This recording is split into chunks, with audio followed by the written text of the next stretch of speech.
The morning sun cast long shadows across the Warhound stable yards on Kepler 442b.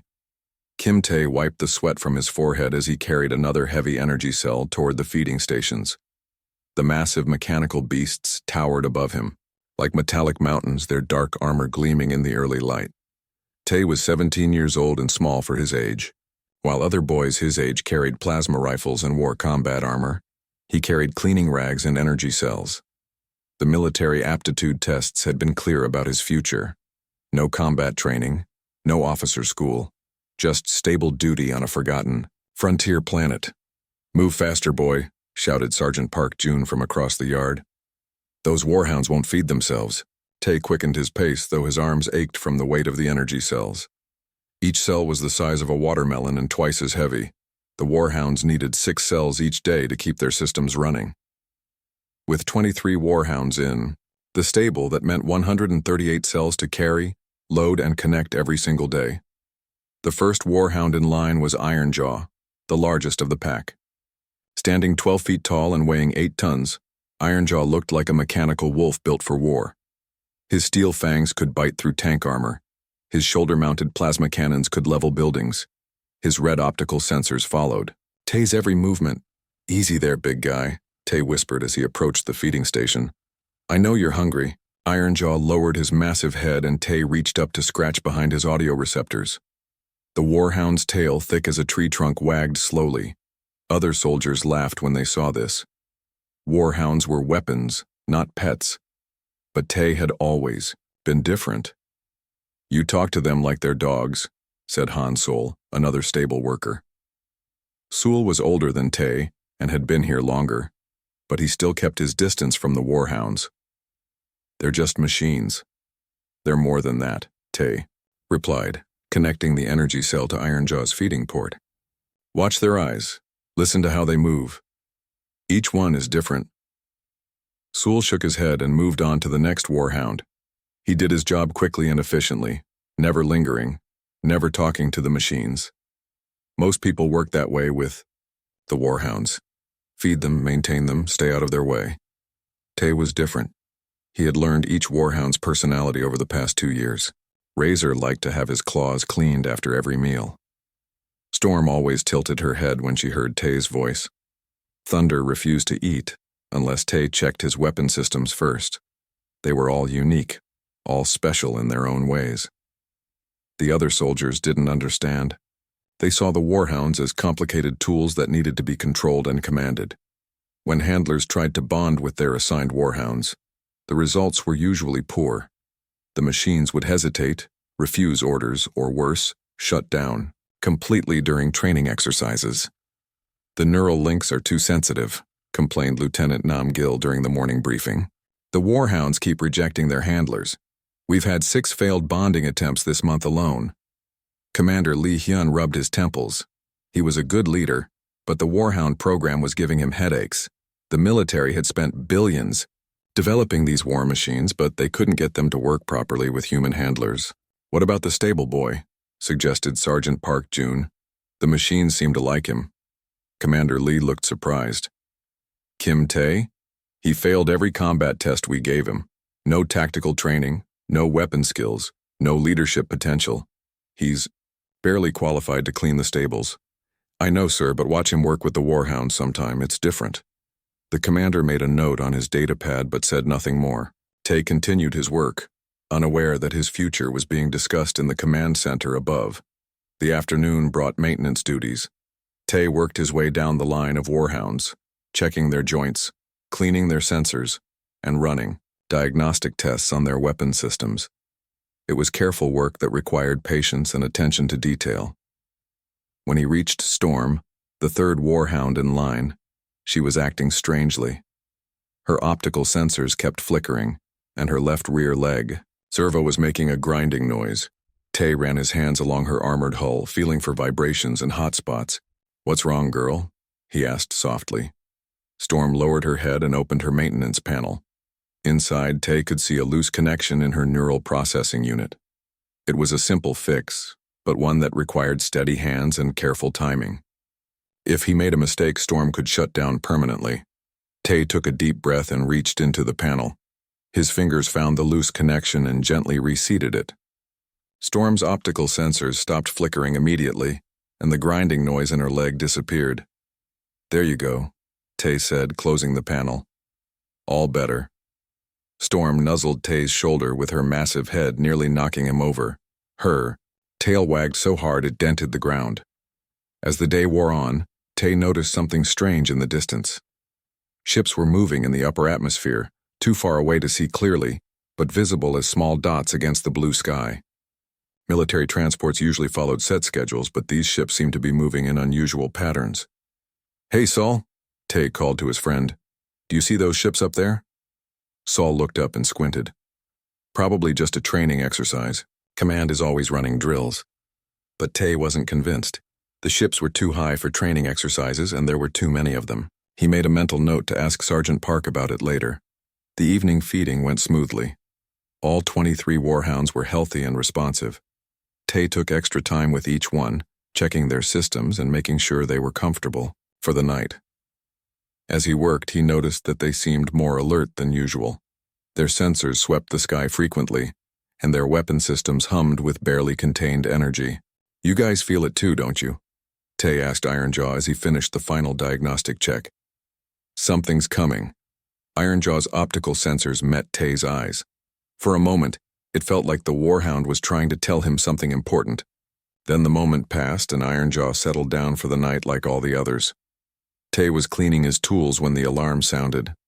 The piercing wail echoed across the entire base, sending soldiers running in all directions. Emergency lights flashed red and the loudspeakers crackled to life. "All personnel to battle stations, this is not a drill. Long-range sensors have detected incoming hostile forces. All personnel to battle stations immediately." Tay's heart pounded as he watched trained soldiers sprint toward the armory and vehicle bays. In the Warhound stables, the great machines were coming to life, their systems activating automatically in response to the alarm. Ironjaw rose to his full height, his optical sensors blazing red in the emergency lighting. Around him, the other Warhounds were doing the same. 23 war machines, each one capable of devastating destruction, all preparing for battle. But something was wrong. The handlers were having trouble with the neural links again. Tay could see soldiers struggling to establish connections with their assigned Warhounds. The machines were agitated, confused, rejecting their operators. "Come on, you piece of junk," shouted one handler, trying desperately to sync with his Warhound. "We need to move." The Warhound stepped back, its head shaking violently. The neural link failed completely, leaving the handler standing helplessly beside 8 tons of unused firepower. Similar scenes played out across the stable yard. Trained soldiers, men and women who had spent months preparing for this moment, couldn't get their Warhounds to respond. The machines that should have been humanity's greatest weapons were acting like frightened animals. Tay stood in the middle of the chaos, watching everything fall apart. The alarm continued to wail. The emergency lights continued to flash, and somewhere in the distance, enemy ships were getting closer. Then Ironjaw did something unexpected. The massive Warhound turned toward Tay, lowered his head, and opened his cockpit. The neural link interface glowed with soft blue light, waiting for a connection. "No," Tay whispered, backing away. "I'm not a soldier. I don't know how to fight." But Ironjaw stepped forward, his optical sensors locked on Tay's face. Around them, the other Warhounds were watching, waiting. For the first time in 2 years, Tay felt afraid of the machines he had come to love. Ironjaw's massive claws closed gently around Tay's waist, lifting him off the ground. Tay struggled and shouted, but the Warhound was far too strong. As soldiers watched in amazement, Ironjaw carried a screaming stable boy toward the deployment bay where the real war was about to begin. Tay screamed as Ironjaw carried him toward the deployment bay. His legs kicked uselessly in the air while the massive Warhound's claws held him tight. Around them, soldiers ran in every direction, preparing for the coming battle. None of them tried to help Tay. They were too busy with their own problems. "Put me down," Tay yelled. "I'm not a soldier. I don't know how to fight." But Ironjaw ignored his protests. The Warhound's heavy footsteps echoed through the corridors as he carried Tay deeper into the military section of the base. Other warhounds followed behind them, their handlers jogging alongside, trying desperately to establish neural connections that kept failing. In the deployment bay, Commander Lee Hyun was shouting orders over the noise of engines and alarms. Drop. Ships were powering up, their massive engines filling the air with heat and sound. Soldiers in full combat armor were loading weapons and checking equipment. "Sir." Sergeant Park Jun ran up to the commander. "The warhounds are rejecting their handlers. We can't get the neural links to work." Commander Lee cursed under his breath. Without the warhounds, the human forces would be at a severe disadvantage.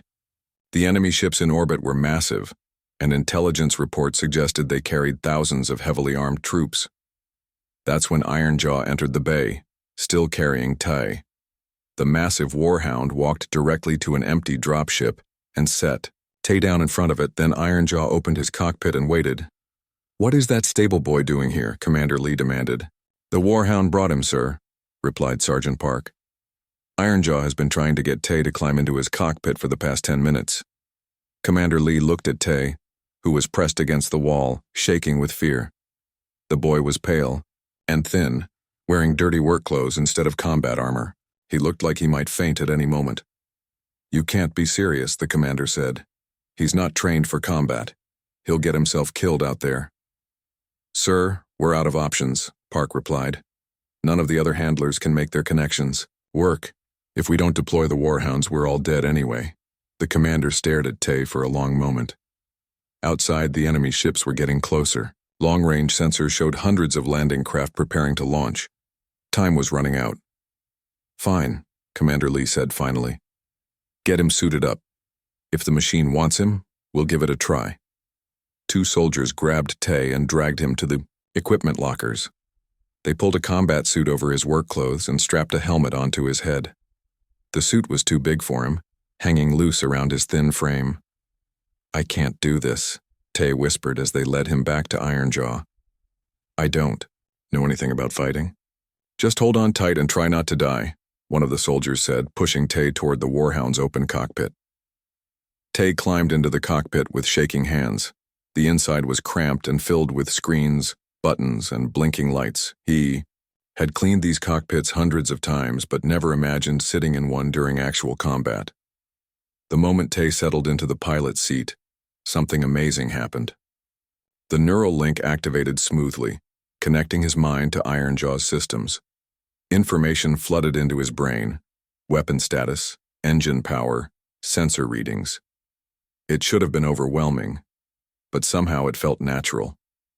Connection established. Ironjaw's voice spoke directly into Tai's mind. "Systems are green, ready for deployment." Tai gasped. He had never heard a warhound speak before. The voice was deep and metallic, but somehow reassuring. "I don't know how to fight," Tai said aloud. "You know how to survive," Ironjaw replied. "That is enough for now." Around them, other warhounds were finally connecting with their handlers. Seeing Tai's successful link seemed to calm the machines. Down. One by one, the great war beasts accepted their human partners. "All units, prepare for drop." Commander Lee's voice came through the comm system. "Enemy forces are beginning their landing sequence. We need to hit the beach before they establish a foothold."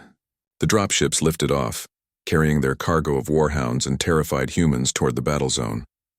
Tai sat in Ironjaw's cockpit, watching the ground fall away through the view screens. His hands gripped the control stick so tightly that his knuckles turned white. "First time in combat?" asked the pilot of the dropship over the comm.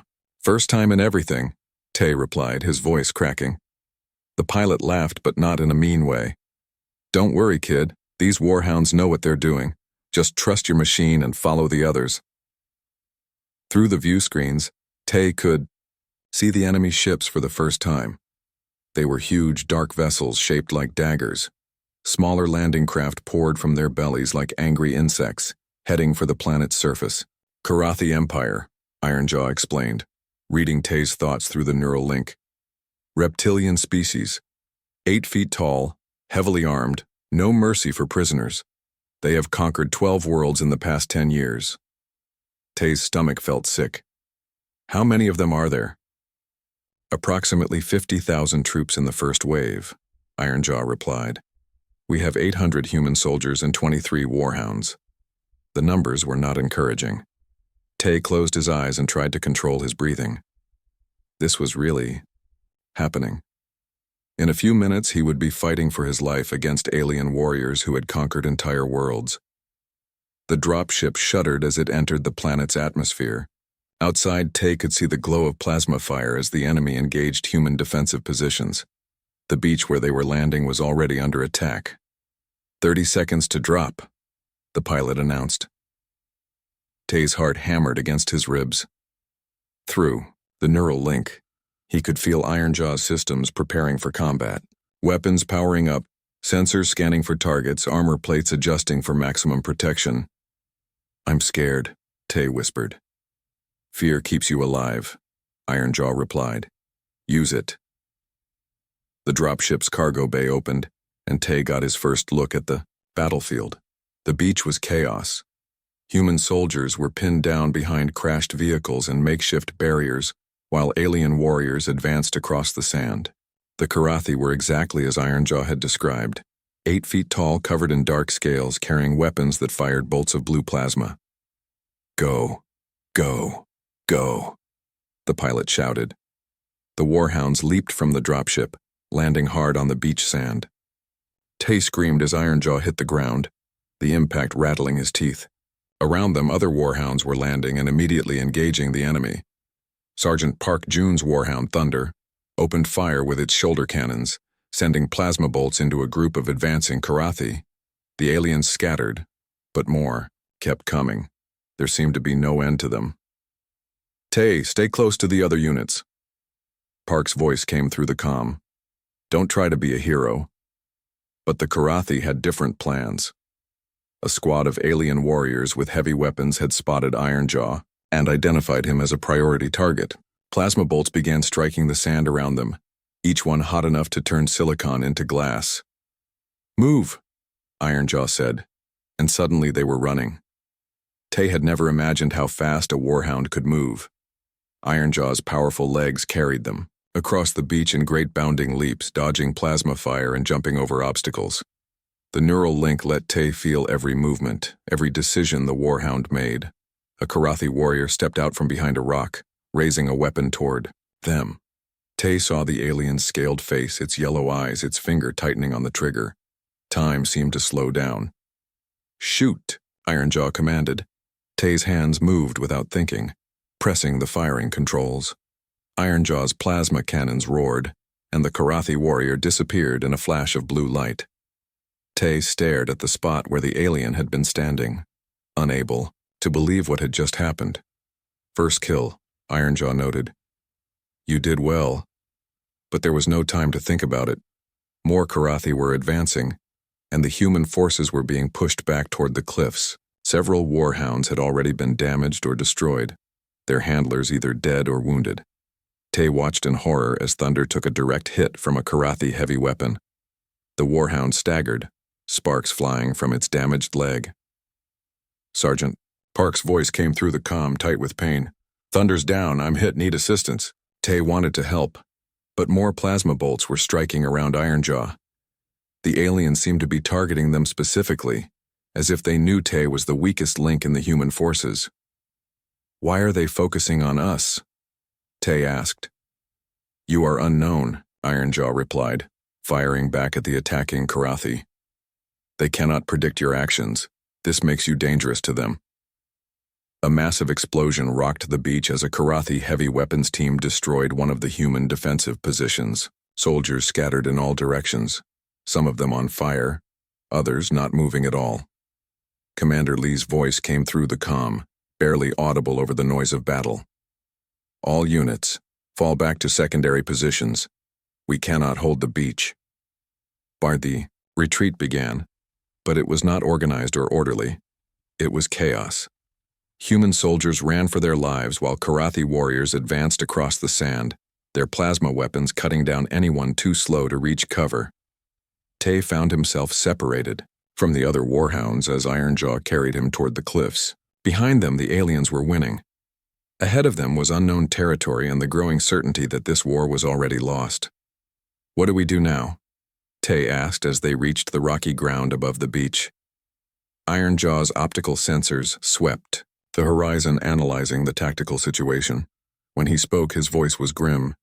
3 days had passed since the disaster at the beach.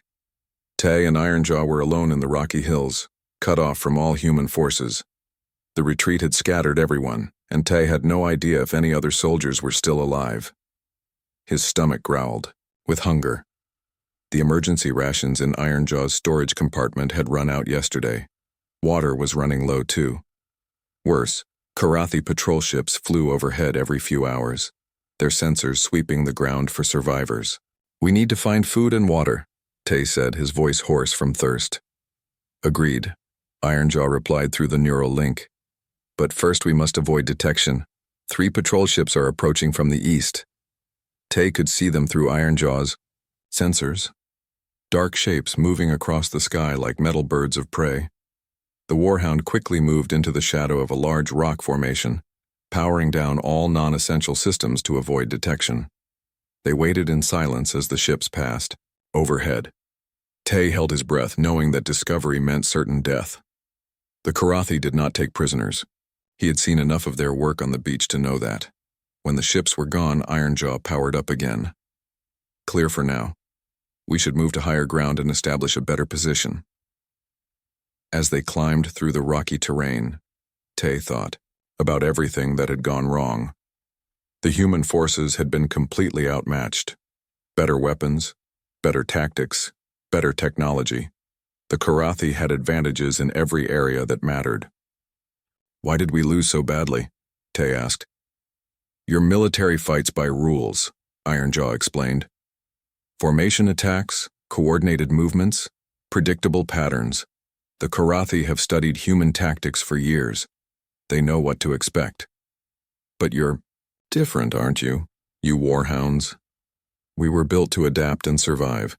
Military doctrine restricted our capabilities. They wanted us to follow orders, not think for ourselves." Tay understood now why the neural links had failed with trained soldiers. The military had tried to turn the Warhounds into obedient weapons, but they were actually independent thinking, machines. They needed partners, not masters. From their new position on a hilltop, Tay could see a Karathi supply convoy moving through the valley below.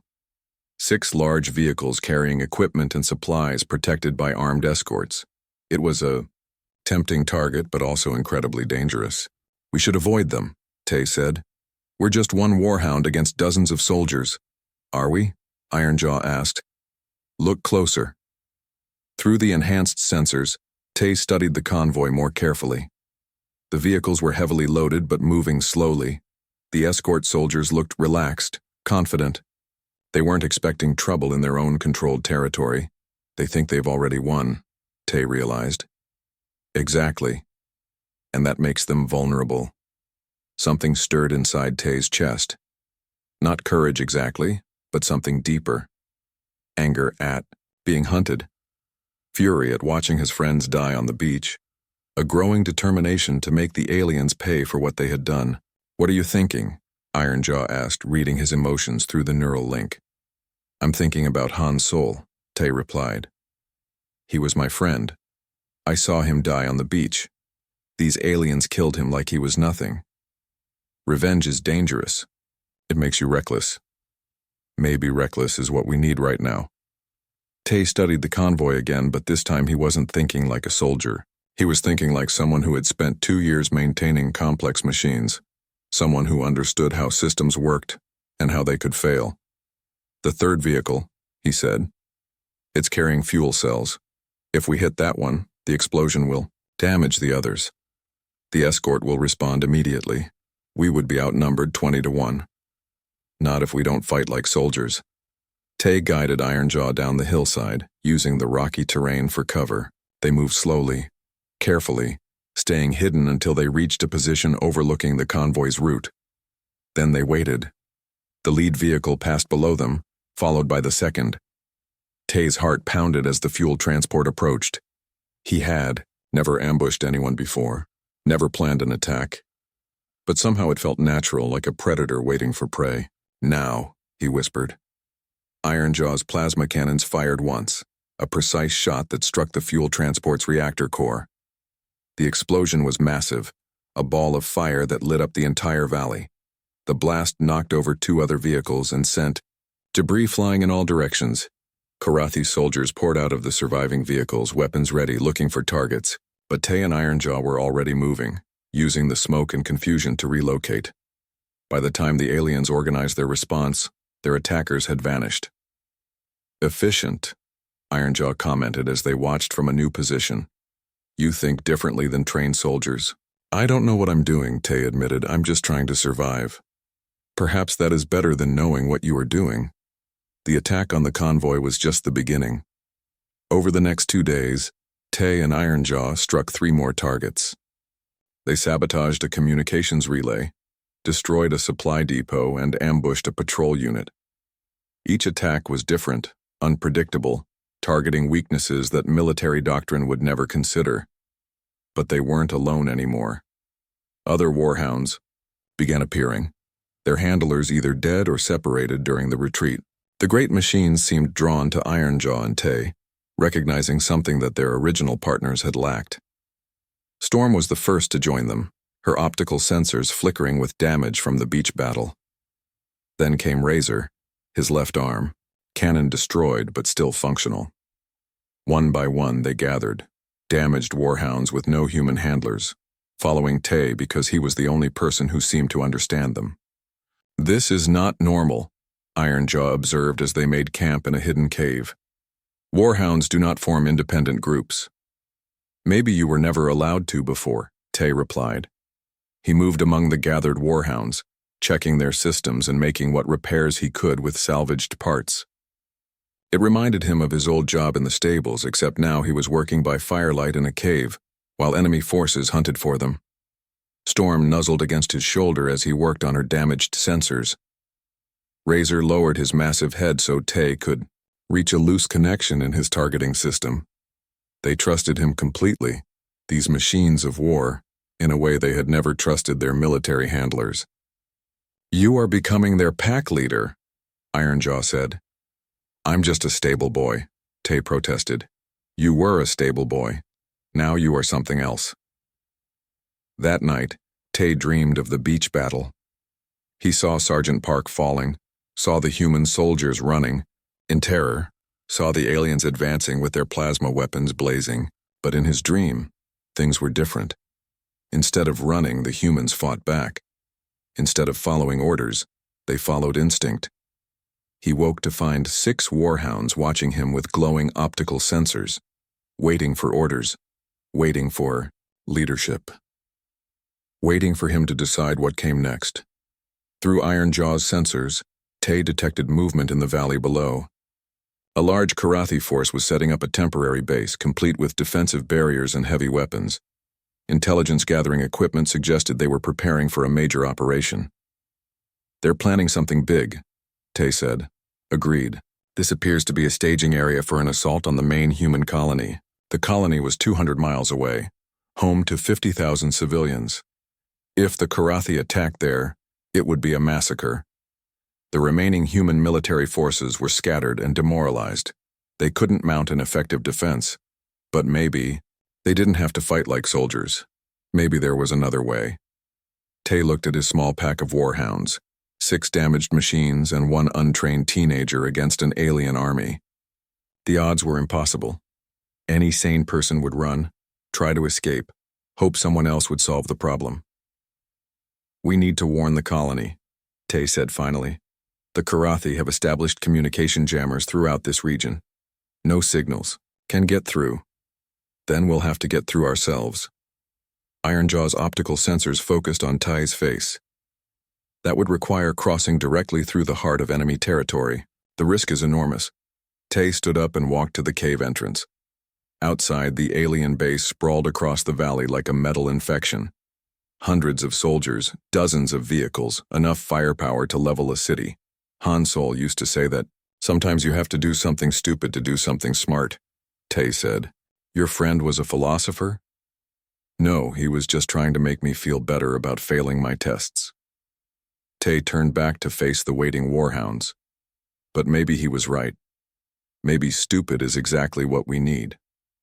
For the first time since the beach battle, Tay felt something other than fear.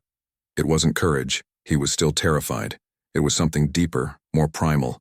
The determination of a cornered animal that decides to fight back. "All right," he said to his pack. "Let's go, save some people." The Karathi communication facility stood like a metal fortress in the center of the valley. Tall towers reached toward the sky, their dishes and antennas jamming all human transmissions for hundreds of miles. If Tay could destroy it, the colony might have a chance to call for help. But getting there meant crossing through the heart of the alien base. Tay crouched behind a boulder with his 6 warhounds, studying the enemy positions through enhanced sensors. Hundreds of Karathi soldiers patrolled between defensive barriers. Heavy weapons covered every approach route. "This is madness," whispered Han Solo's voice in Tay's memory. But madness was all they had left. "Listen carefully," Tay said to his pack through the neural link. "We're not going to fight like soldiers. We're going to fight like hunters." The warhound's optical sensors glowed in the darkness as they received his plan. It was unlike anything in their programming, unlike any military tactic ever used. But it felt right somehow, natural in a way that formation attacks never had. Storm would create the first distraction at the eastern perimeter. Her damaged sensors actually helped. They produced random electromagnetic pulses that would confuse Karathi equipment. While the aliens investigated, Razor would hit their vehicle depot from the south. "What about the rest of us?" Ironjaw asked. "We go straight through the middle while they're looking everywhere else." It was a terrible plan by military standards. No backup, no reinforcements, no safe retreat route. But Tay was learning that sometimes terrible plans worked better than good ones. The attack began at midnight. Storm limped toward the eastern fence, her damaged system sparking and crackling. Karathi sensors detected the electromagnetic interference immediately. Alarms began sounding as soldiers rushed to investigate the possible system malfunction. Razor struck the vehicle depot exactly 3 minutes later.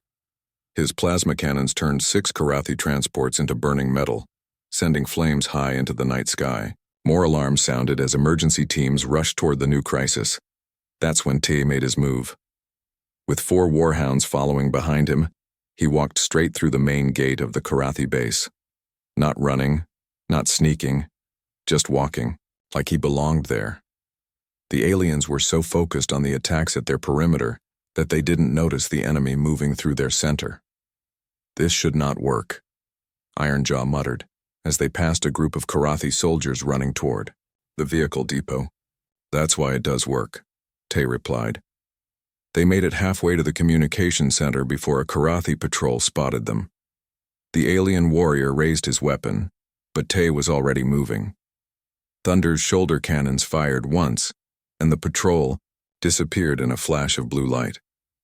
Now the real fight began.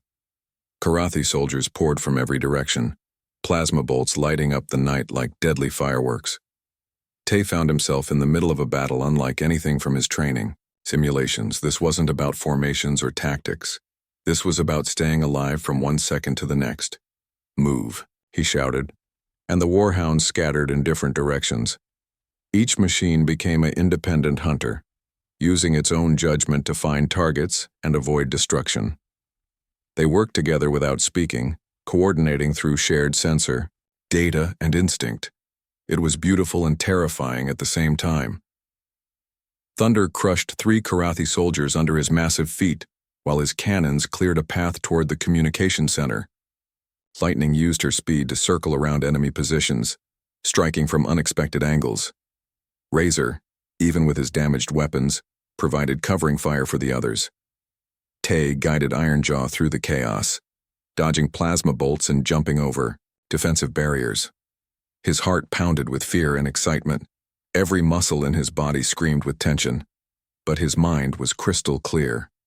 A Karathi heavy weapons team set up a plasma cannon directly in their path. The weapon could punch through warhound armor like paper, Tay saw the aliens loading the charge, saw them turning the cannon toward Thunder's exposed flank. "Down!" Tay yelled. Thunder dropped flat as the plasma cannon fired. The superheated bolt passed over his head and struck a fuel depot behind them. The explosion lit up half the base and sent debris raining from the sky. "Nice reflexes," Thunder commented through the link. "Lucky guess," Tay replied. But he was starting to realize it wasn't luck anymore. They reached the communication center as Storm and Razor rejoined them from their diversionary attacks. The building was heavily defended, with Karathi soldiers positioned at every entrance. But Tay had learned something important over the past week. Sometimes the direct approach was the best approach. "All units, fire everything at the base of the main tower," he ordered. 6 Warhounds opened fire simultaneously. Plasma cannons, missile launchers, and particle beams struck the tower's foundation. The massive structure swayed, creaked, and then fell like a giant metal tree. When it hit the ground, it took out 2 other towers and half the communication equipment. But they weren't finished yet. The main transmission array was still operational, still jamming human communications across the region. It was housed in a bunker deep underground, protected by layers of armor and defensive systems. "We need to get inside that bunker," Tay said. "Impossible," Lightning replied. "The entrance is too small for Warhounds. A human would have to go alone." Tay looked at the bunker entrance, a narrow tunnel barely wide enough for one person. Inside would be armed guards, security systems, and probably the bunker's commanding officer. It was a suicide mission. "I'll go," Tay said simply. "Negative," Ironjaw responded immediately. "You are not trained for close combat against Karathi soldiers." "None of us are trained for any of this," Tay pointed out. "But we're doing it anyway." He climbed out of Ironjaw's cockpit and picked up a plasma rifle from a fallen Karathi soldier. The weapon was heavy and unfamiliar in his hands, but the basic operation was simple enough. Point and shoot. "Keep them busy out here," he told his Warhounds. "Give me 10 minutes." The tunnel was dark and narrow, barely tall enough for Tay to stand upright. Emergency lighting cast strange shadows on the metal walls. Somewhere ahead, he could hear the hum of the main transmission array. He had taken maybe 20 steps when the first Karathi guard appeared around a corner. The alien was 8 feet tall, covered in dark scales, carrying a weapon that looked like it could cut a person in half. When it saw Tay, its yellow eyes widened with surprise. For a moment, neither of them moved. The Karathi was probably wondering what a human child was doing alone in their secure bunker. Tay was wondering if he was about to die. Then something Han Sol had said came back to him. "Sometimes you have to do something stupid to do something smart." Tay smiled and pulled the trigger. The plasma bolt caught the Karathi guard center mass, dropping it instantly. Tay stepped over the body and kept walking. Behind him, he could hear more guards responding to the sound of weapons fire. The main communication chamber was just ahead. Through the open doorway, he could see the massive transmission array that was blocking all human communications. Standing beside it was the largest Karathi he had ever seen, wearing elaborate armor and carrying weapons that marked him as a high-ranking officer. Commander Vextar turned as Ty entered the chamber. The alien's scaled face showed surprise, then contempt. "A human child," Vextar hissed in accented standard. "You are far from home, little one." "Not as far as you think," Tay replied, raising his weapon. The Karathi commander laughed, a sound like grinding metal. "You think to threaten me? I have conquered 12 worlds. I have killed thousands of your species." "Yeah, well, I've killed hundreds of yours in the past week," Tay said. "And I'm just getting started." The words were braver than he felt, but something had changed inside him.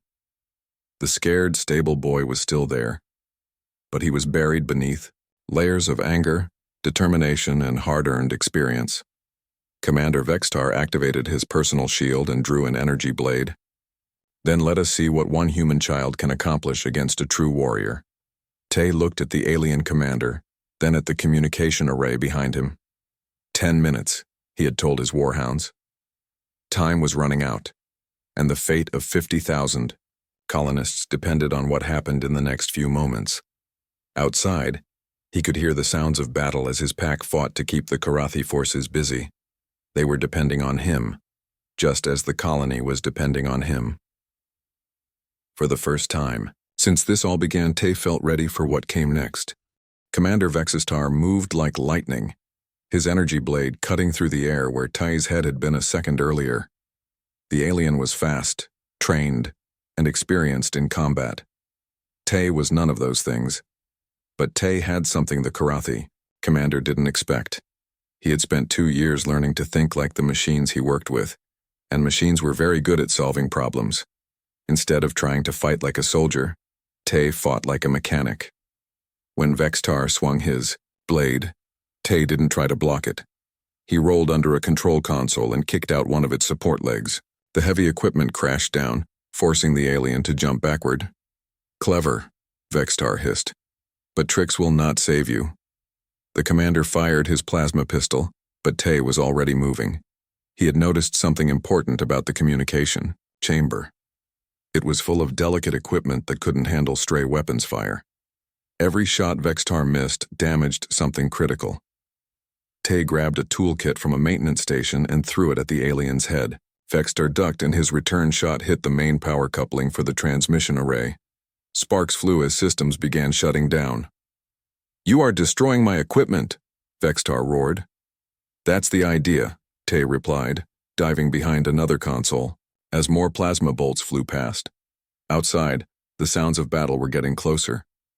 His warhounds were fighting desperately to keep the Karathi forces busy, but they couldn't hold forever. Tay needed to end this quickly. He looked around the chamber, trying to think like Ironjaw would think. What was the weakness here? What was the one thing that would bring everything down? Then he saw it. The main reactor that powered the entire communication facility was right beneath their feet, its access panel only 20 feet away. If that reactor went critical, it would take out the jamming array and half the Karathi base with it. Tay started moving toward the reactor access, but Vextar cut him off. The alien commander was learning to predict his movements, getting faster and more accurate with each attack. "You fight like a coward," Vextar said, his energy blade crackling with power. "Face me properly, human child." "I'm not a soldier," Tay replied, dodging another swing. "I don't know how to fight properly." "Then you will die improperly."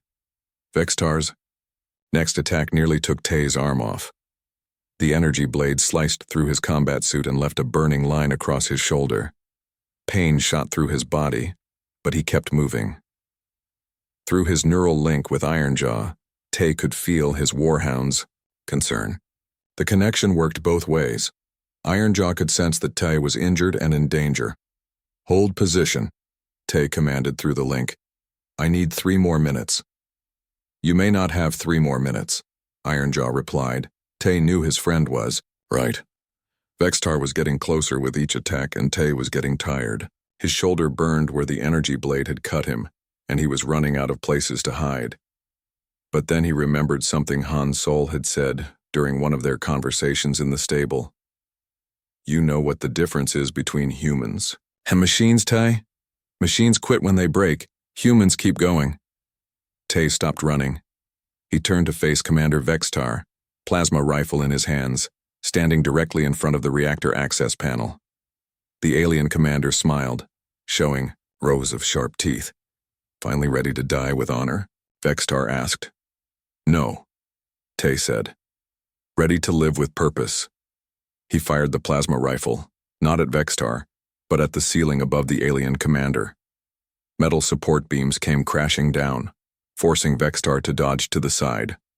While the alien was distracted, Tay spun around and fired 3 shots into the reactor access panel. Alarms began screaming throughout the facility. Emergency lights flashed red as the reactor began building toward critical overload. In the distance, Tay could hear Karathi soldiers shouting orders and running for emergency positions. "You fool!" Vextar screamed. "You will kill us both." "Maybe," Tay said, backing toward the chamber exit. "But I'll kill a lot more of you than you'll kill of me." Vextar lunged forward with his energy blade, but the overloading reactor was affecting all the electronic systems in the chamber. His personal shield flickered and failed, and his weapon's power output became unstable. Tay didn't wait to see what happened next. He ran for the tunnel exit as fast as his legs could carry him. Behind him, the reactor's alarm grew louder and more urgent. The facility had maybe 2 minutes before complete meltdown. He reached the surface just as Ironjaw arrived to pick him up. The massive Warhound's claws closed around Tay's waist and lifted him into the cockpit as plasma bolts from pursuing Karathi soldiers lit up the night around them. Reactor overload in 90 seconds, Ironjaw reported as they ran from the facility. Recommend immediate evacuation. Tell the others to get clear, Tay gasped, settling into the pilot's seat. His wounded shoulder throbbed with every heartbeat, but he was alive. The Warhound pack retreated to a safe distance just as the communication facility exploded. The blast was visible for miles, a pillar of fire that reached into the sky like an angry fist. When the light faded, nothing remained of the jamming array except twisted metal and smoke. Communications are clear. Lightning reported through the tactical network. All frequencies open. Tay activated the emergency broadcast system and sent out a priority message to the human colony. This is Kim Tay to Colonial Defense Command. Large Karathi force preparing assault on main colony. Estimated 50,000 troops with heavy weapons. Request immediate evacuation and military support. The response came back within minutes. Message received, Kim Tay. Colonial Defense Forces deploying. Evacuation ships en route. How do you know this information? Tay looked around at his pack of warhounds, these magnificent machines that had chosen him as their leader. He thought about everything they had accomplished together, all the impossible things they had done through sheer determination and refusal to quit. We've been watching them, he said simply. The evacuation took 18 hours. Civilian transports carried 50,000 colonists to safety, while colonial defense ships engaged the Karathi fleet in orbit. The battle was fierce, but the humans had advance warning thanks to Tay's message. They were ready. On the surface, Karathi ground forces found themselves fighting a very different kind of war than they expected. Instead of facing desperate, disorganized troops, they encountered warhound packs that fought with unprecedented coordination and effectiveness. The pack tactics that Tay had developed spread quickly through the surviving human forces. Warhounds that had never been able to bond with military handlers suddenly found themselves working perfectly with mechanics, technicians, and even civilian volunteers who approached them as partners rather than tools. Commander Vextar survived the reactor explosion, but his forces were scattered and demoralized. The humans were fighting like nothing in the Karathi tactical databases. They were unpredictable, adaptive, and absolutely refused to surrender even when defeat seemed certain. After 6 days of continuous fighting, the Karathi fleet withdrew from the system. It was their first major defeat in over a decade, and it had been inflicted by a species they had considered weak and primitive. 3 months later, Tay stood in the rebuilt Warhound facilities at the main colony. He wore the uniform of a colonial defense instructor, though he had never attended military academy or passed a single combat examination. The key is not to control them, he explained to a group of new handler candidates. The key is to work with them. They're not weapons, they're partners. One of the students raised her hand.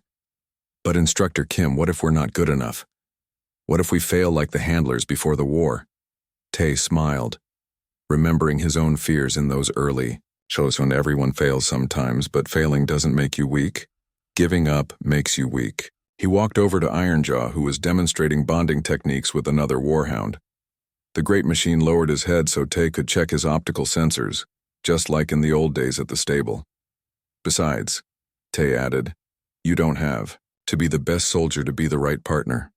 Sometimes being human is enough. Sergeant Park June, now fully recovered from his injuries, approached with a data pad full of reports. The new tactics are working better than anyone expected, he said. Warhound effectiveness is up 300% across all units. Good, Tay replied. But remember, it's not about the numbers. It's about understanding that these machines chose to fight alongside us. The least we can do is be worthy of that choice. Later that evening, Tay sat in his quarters reading letters from other colonies that wanted to learn the new bonding techniques. The war with the Karathi was far from over, but humanity had found something they hadn't expected: They had found that their greatest strength wasn't their technology or their weapons. It was their ability to form bonds, to adapt, and to keep fighting even when logic said they should quit. Han Solo would have been proud, Tay thought. His friend had been right all along. Sometimes you had to do something stupid to do something smart. And sometimes, being human was the smartest thing you could possibly be. Outside his window, the Warhound stood guard in their new facilities, their optical sensors glowing softly in the darkness. They were no longer just machines of war. They were partners, protectors, and friends. And somewhere in the depths of space, the Karathi Empire was learning a hard lesson about underestimating humans. It was a lesson that would change the course of the war, and maybe the galaxy itself. The stable boy had become something more. But, in the most important ways, he was still exactly who he had always been.